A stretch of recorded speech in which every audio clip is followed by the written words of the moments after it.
Nosotros, tenemos un agua residual que hasta este momento pues se le ha removido principalmente materia orgánica. O sea, en estos procesos previos, tratamiento primario, tratamiento secundario, lo que se remueve principalmente es materia orgánica o llamémoslo así, carbono orgánico, que la materia orgánica es principalmente carbono orgánico. ¿Qué nos queda hasta pues de aquí para adelante? Lo que queremos remover acá con estos dos procesos, llámase filtración avanzada y desinfección, es eliminar microorganismos, porque en todos estos procesos anteriores, pues siempre hemos formado microorganismos o vienen microorganismos naturalmente que existen en las aguas residuales domésticas.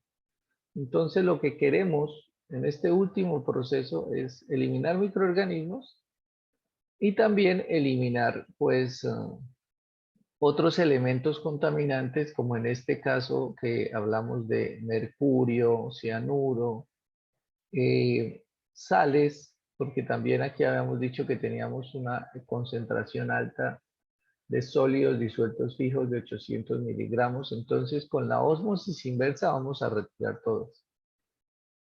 Recuerden que este proceso de filtración avanzada, como lo proponemos acá en este diagrama, y como es realmente, no es solo porque yo lo proponga o porque yo lo diga, sino porque es así realmente, para poder realizar la ósmosis inversa, siempre tenemos que realizar unos procesos de filtración previo para que la membrana de ósmosis inversa pues nos dure más. Porque si nosotros podemos perfectamente coger un agua residual doméstica, llamémosla así, recién salida de la casa y la podemos pasar por una membrana de ósmosis inversa. Y pues la membrana de ósmosis inversa va a retener todo y lo único que va a pasar es un agua muy buena.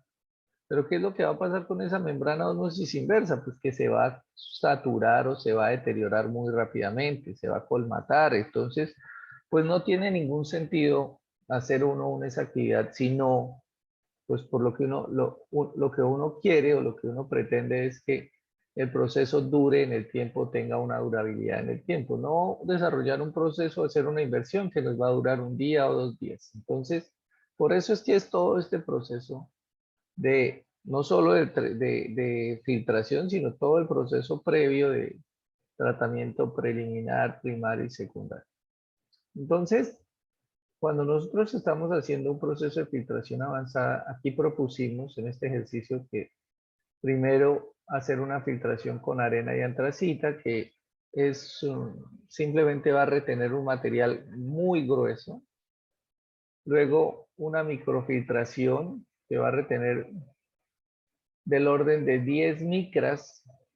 Entonces, no sé si recuerdan que una micra es la milésima parte de un milímetro.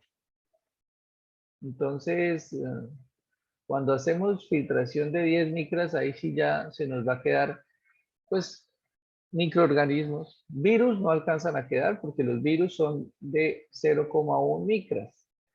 Entonces, por ejemplo, si tenemos virus, ellos se van a quedar en ultrafiltración. Y la ósmosis inversa pues nos va a retener ya. Ósmosis inversa es algo que se puede denominar también como tamizaje molecular, es decir, estamos hablando de un nanómetro o 0,001 micras, y estos elementos, estas partículas de este tamaño, pues son ya moléculas. Entonces acá se pueden retener elementos como el mercurio, como el cromo, como el cloro, eh, elementos de tamaño molecular, pues que nosotros de pronto si llegamos a tener problemas con ellos. Entonces, obviamente la ósmosis inversa es un proceso, yo voy a decir complejo o sofisticado, porque en los últimos artículos que les he compartido a través del Facebook, a través del grupo de Facebook, pues hay países donde esto está muy avanzado. Hay lugares donde están recirculando un gran porcentaje del agua gracias a procesos de tratamiento con ósmosis inversa. Entonces, esto ya es un sistema que está muy avanzado de tratamiento. ¿Por qué decidí o por qué les recomendé colocar el proceso de desinfección antes de la filtración. No sé si era la pregunta que tenía Geraldine, ¿para qué ponemos desinfección si finalmente en estas membranas se me va a quedar todos los microorganismos? Porque los microorganismos son un conjunto de moléculas o de organismos que están formados por millones de moléculas. Entonces, como les acabé de mencionar, una bacteria se puede quedar en una membrana de microfiltración.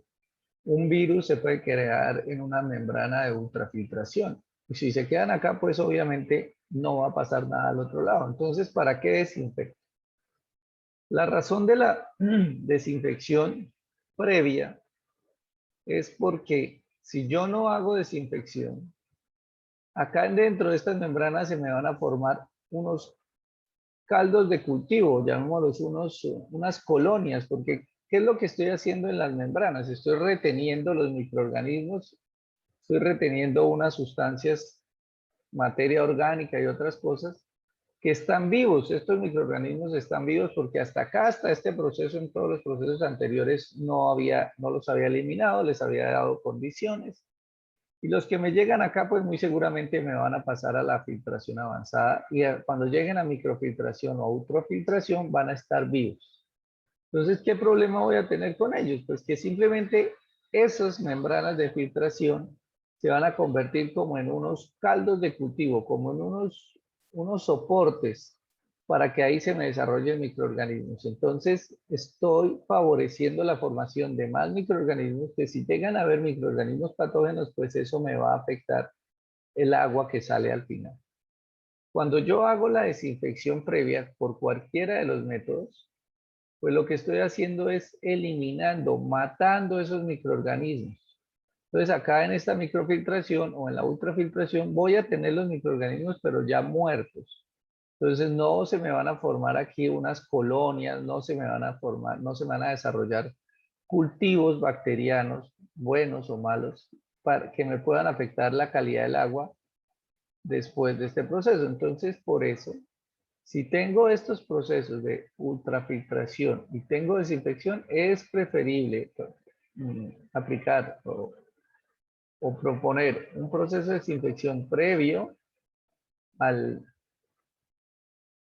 previo al proceso de ultrafiltración para que esos microorganismos que existen dentro del agua, porque obviamente los microorganismos existen, no se me vayan en la corriente de lesión. No sé si haya quedado clara o respondida la pregunta de Geraldine. Si quieres, pues continuamos a aclarar. Quedó clara.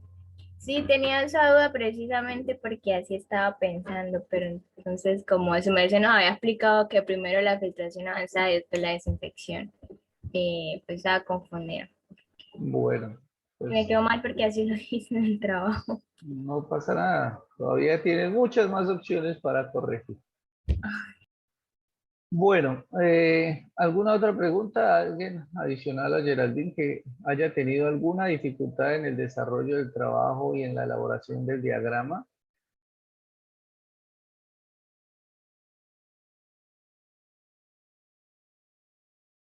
En el quiz, no sé si aquí no está, en este diagrama no está, pero recuerden que ustedes ya pueden, y me imagino que deben, ir colocando el caudal con el que van a diseñar cada uno de los elementos, porque para eso es la parte previa del cálculo de caudal medio diario, máximo mensual, máximo diario, máximo mensual, máximo horario y medio diario, para determinar con qué caudal vamos a diseñar cada elemento. Entonces, en este diagrama, obviamente nos faltaría establecer, y en los de ustedes, establecer cuál es el caudal con el que diseñamos rejilla, con el que diseñamos desarenador, trampa de grasas. Eso ya lo hemos hablado varias veces, que fue pues la primera parte del curso donde establecimos los caudales y qué unidades son las que necesitan esos caudales. Entonces, por ejemplo, el sedimentador primario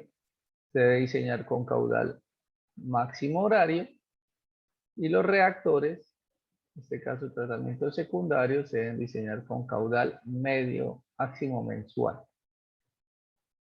Bueno, continuando entonces con nuestro tratamiento. Ahora hemos visto que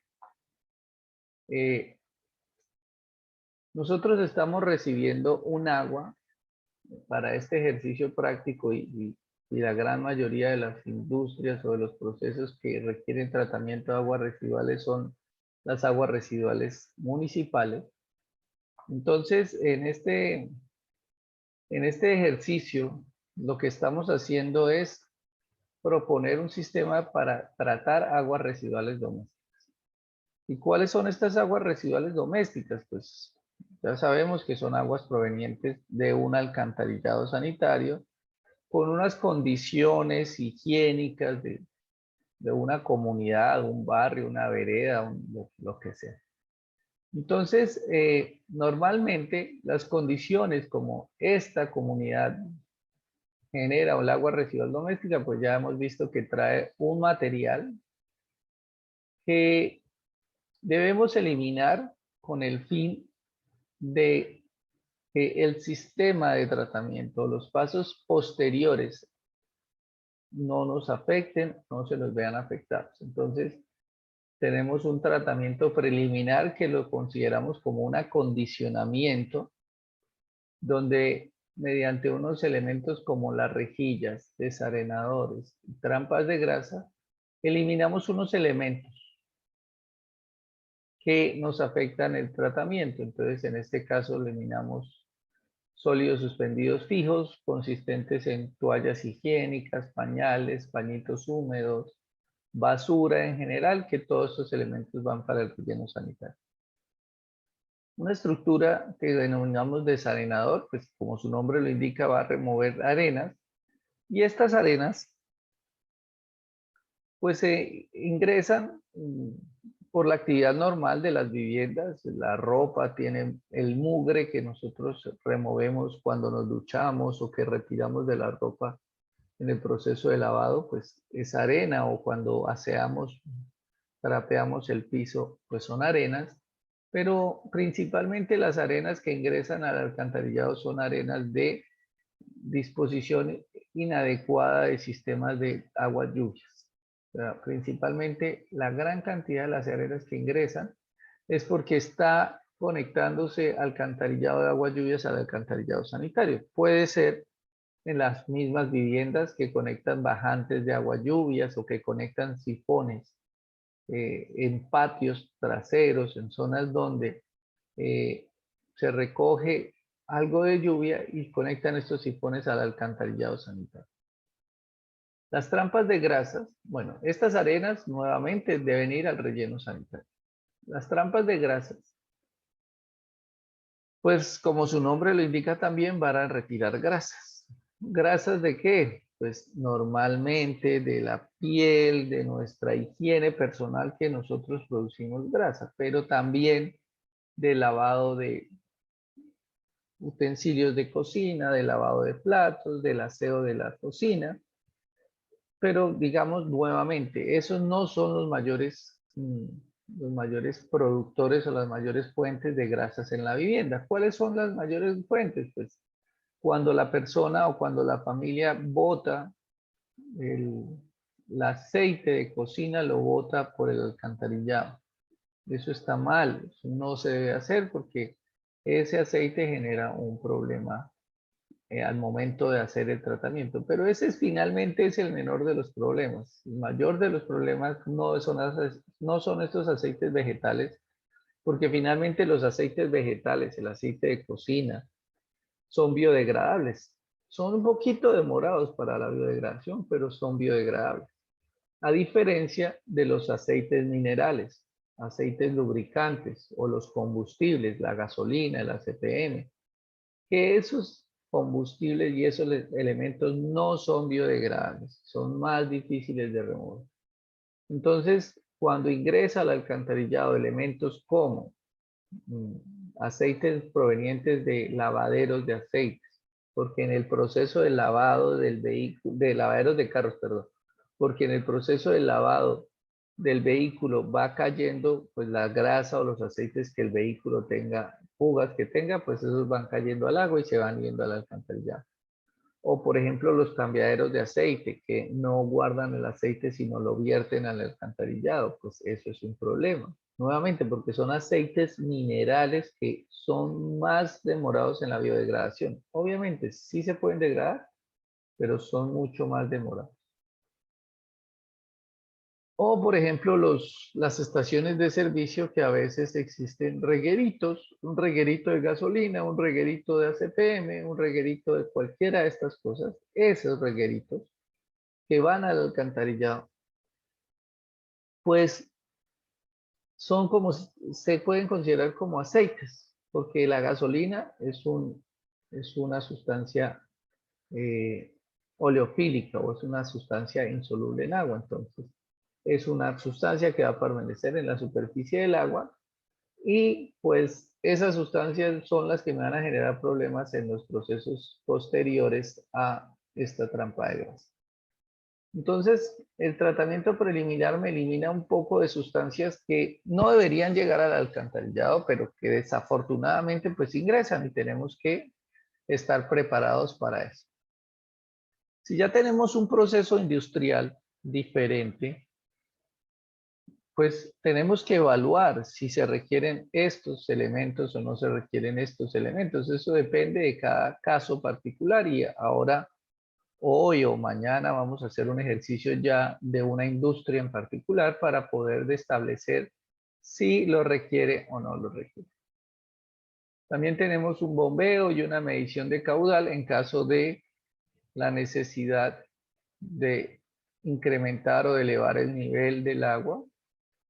Normalmente aquí en la región, mayoría de los sistemas de alcantarillado requieren el bombeo, es porque el alcantarillado llega muy enterrado a 5 o 6 metros de profundidad y tenemos que elevar ese sistema. ¿Por qué elevamos ese alcantarillado? Porque finalmente, o esa agua, porque finalmente construir sistemas de tratamiento enterrados, pues acá en Colombia todavía no tenemos la tecnología, tenemos un nivel freático muy alto que nos puede afectar la operación.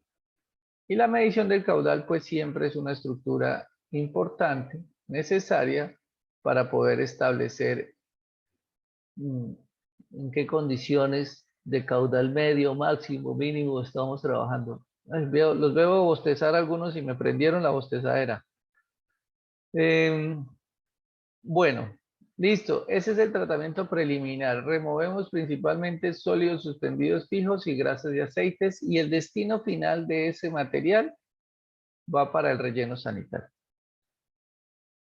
Luego tenemos un tratamiento primario donde empezamos a remover ahora sí las sustancias contaminantes. Finalmente lo que nosotros necesitamos remover es materia orgánica que se ve expresada como DBO o DQO, que finalmente son unos parámetros semejantes, y que la puedo medir muy fácilmente también como los elementos volátiles de mi agua, los sólidos suspendidos volátiles o los sólidos disueltos volátiles. En este primer tratamiento o en el tratamiento primario remuevo sólidos suspendidos volátiles, que se conoce como lodo primario, y al remover esos sólidos suspendidos volátiles asociados a ellos, además de ir asociada a una DBO, una DQO, pues va también asociadas una cantidad de coliformes, microorganismos. Entonces, este lodo es un lodo que no se le ha hecho, llamémoslo así, que no se le ha hecho ningún tratamiento porque hasta ahora lo que hemos hecho simplemente fue retirarlo por sedimentación. Lo separamos, pero tratamiento hasta ahora no hemos hecho. O sea, ese es un lodo que está fresco, llamémoslo, hablando un poco vulgarmente, eso es estiércol fresco de personas, porque simplemente lo que hicimos fue recoger el estiércol que va diluido en agua y lo que hicimos fue concentrarlo un poquitico y retirar, llevarlo en una corriente conocida como lodo primario. Entonces, la capacidad de contaminación de este lodo primario pues es muy grande, en el sentido de que pues como les acabé de decir, ese estiércol que está en agua todavía tiene elementos patógenos, los mismos elementos que trae el agua residual doméstica, pues una parte se vienen por acá, tiene microorganismos patógenos, tiene una alta concentración de materia orgánica, entonces no es conveniente hacer una disposición sin hacerle el tratamiento. Y se llama lodo primario. Ese lodo primario normalmente viene con una muy baja concentración de sólidos, o sea, es principalmente agua. Y algunas personas o algunos estudios muestran que normalmente está entre el 95 y el 98% de agua.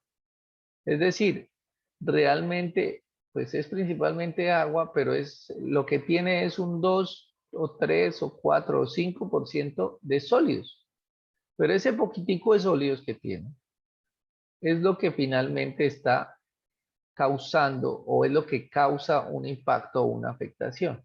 ¿Recuerdan cuando empezamos en las clases anteriores que hablábamos que nosotros, cada uno de nosotros, cuando hallamos las cargas o cuando hablamos del tema de cargas, decía que nosotros producimos 50 gramos de EBO por día, por habitante día? Esos 50 gramos los diluimos en 120 litros. Es como les decía, les hacía una comparación, es como si yo cogiera 120 litros, que es como, pónganse un tarro grande de agua, esos son 120 litros, y yo le echo una manotadita de estiércol. Eso es lo que yo estoy haciendo con la contaminación que yo estoy haciendo a través del alcantarillado. Es 50 gramos que eso le caben a uno en una mano, 50 gramos de lo que sea de contaminación. Se los estoy echando a 120 litros de agua o 140, que es el caso de Yopal. Entonces, si se dan cuenta, eso es una pequeña, muy pequeña cantidad de contaminación en una gran cantidad de agua. Cuando yo empiezo a separar esa contaminación, pues obviamente el fondo del sedimentador primario, pues ya lo concentro, pero aún así estoy hablando del 3%. Y uno dice, pero 50 gramos, ¿cuánto es 3%? Porque lo tengo concentrado, pero 3% comparado con los 50 gramos. 3%, hablando de concentración, por ejemplo, equivalen a 30.000 miligramos por litro. Entonces, yo tenía 50 gramos en 120 litros, que eso es una concentración pequeña, o bueno, son los 223 miligramos por litro de BO. Cuando sale por acá, por esta corriente, ya tengo una concentración de 3%. O sea, aquí pusimos, digamos, no es que esté mal. Aquí mostramos o dijimos que la concentración es de 82,9 miligramos por litro. No, eso no es. Se removieron de los 200, se removieron 89, pero no quiere decir que esta corriente sale con esa concentración, porque saldría mucho mejor que esta, ¿no? Lo que quiere decir es que removimos de los 289 miligramos por litro, pero esos 89 miligramos por litro no salen en los 500 litros, y es que por eso es importante colocar aquí un caudal. Vamos a colocar aquí un caudal. Entonces, si alguien me dice con qué caudal estamos trabajando el ejercicio, pues puedo aquí colocar.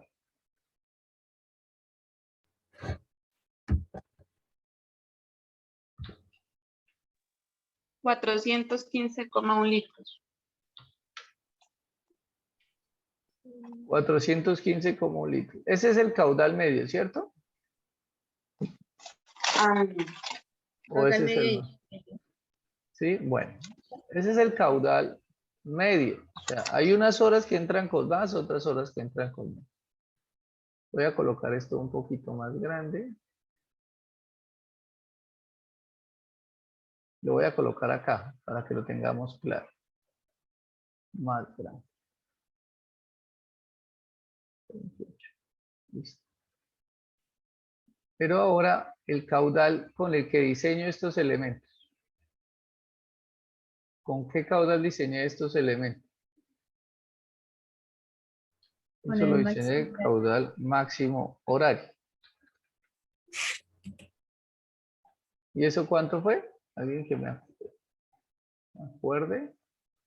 1004.62 litros por segundo. Gracias.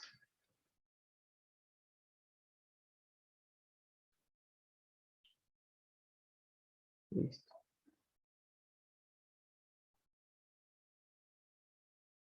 Y acá el sedimentador también con 1004 porque el sedimentador también se diseña con caudal medio máximo horario. ¿Sí o no? ¿Estoy bien o estoy mal? Ustedes me corrigen, por favor. Bien. Bien. Bueno. Pero realmente este caudal máximo horario, si recuerdan y hacemos un ejercicio mental, solo llega es un momentico, eso no llega todo el día. O sea, ese caudal de 1000 no es que llegue desde las 6 de la mañana hasta las 6 de la mañana del otro día, no. El caudal máximo horario es un caudal que llega puntualmente durante algunos minutos, sino que la planta debe estar diseñada para tener la capacidad de manejar ese caudal. Es decir, sacarle la arena a todo ese caudal, sacarle las grasas a todo ese caudal, pero ella no va a funcionar todo el tiempo con ese caudal, va a funcionar en promedio unas pequeñas horas del tiempo, del día. Es más, el caudal máximo diario, no el medio diario acá, sino el máximo diario, solo se presenta un día o 2 días al año. El resto del año es un caudal menor. Por eso existe el otro término que se llama caudal medio diario. El caudal medio diario sí es el caudal promedio que voy a recibir a lo largo de los 365 días al año. Como ya les manifesté, hay unos días que tengo un caudal por encima, que es cuando tengo el caudal máximo diario, pero también hay unos días que tengo un caudal por debajo, porque si no, no sería el medio. El medio es que hay unos por encima y otros por debajo. Entonces, vamos a pensar que estas, y además estas composiciones que tenemos acá las calculamos fue con el caudal medio diario, o sea, teniendo en cuenta este caudal, porque si solo contempláramos el caudal máximo horario, pues la dilución sería mucho mayor. O sea, realmente cuando está entrando el caudal máximo horario, realmente la DBO va a ser inferior porque está entrando más agua y la gente va a botar siempre lo mismo. Entonces, en unas horas va a entrar más agua, pero la carga va a ser menor y en otras horas entra menos agua y la carga va a ser mayor y en promedio van a entrar estos 223 miligramos por litro de concentración. Recuerden que estos son concentraciones, pero vamos a pensar ahora, hablemos de carga, solo con la DBO. ¿Cuánto es la carga de DBO aquí a la entrada? Pues acá hasta ahora no hemos removido DBO, pues entonces va a ser acá. ¿Alguien que me recuerde? Creo que fue 8000. Carga DBO. Sí. ¿Alguien se acuerda? ¿Nadie? Esa la calculamos en la primera. Sí, Sí, señor, 8.000 kilogramos por día. 8000 dio cerrado, tan de buena. Sí, 8000 kilogramos por día, ¿cierto? sí, señor. Bueno.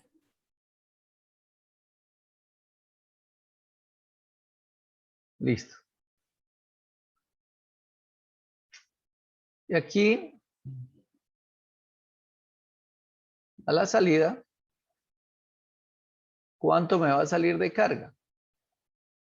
Pues se removió el 40%, va a pasar el 60%. Entonces, el 60% de 8000 da 4800. 4800 kilogramos por día.